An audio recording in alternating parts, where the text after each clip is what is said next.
خب با سلام،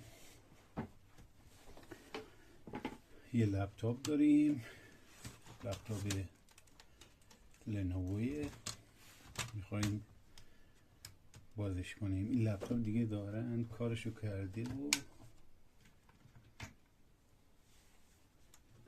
از توی ضایعات درش آوردیم. قابشو میخواستم باز کنم، یه پیچ داره اینجا که اینم باید باز کنم تا سیدیش در بیاد. خب بهتر ابزار کار رو عوض کنیم. آهن رو بتونه بیارش بیرون.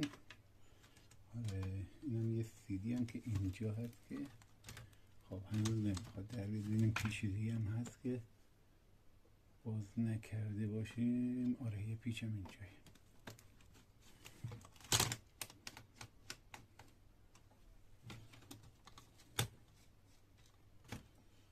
یه پیچ هم اینجا داریم.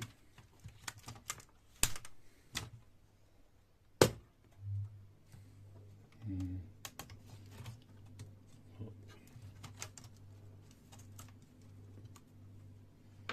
اینم که از این دارن تعمیر رفته، احتمالاً چیپ و میپاش اینا داغون شده و جمعش کردن داده دست مشتری. مشتری هم که دیگه یه پیچ اینجا فقط داره، بازش کنیم.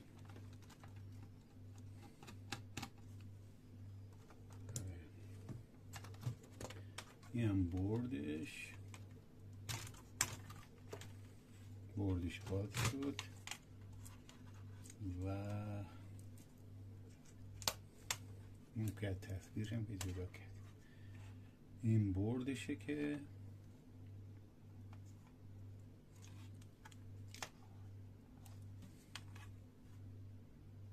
ممکنه قابل استفاده هم باشه. ببینیم وضعیت سی پی یوش چجوریه.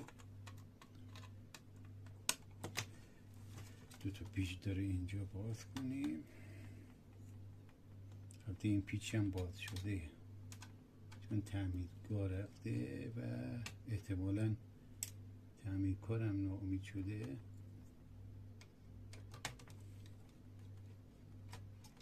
همه پیچاش نبست.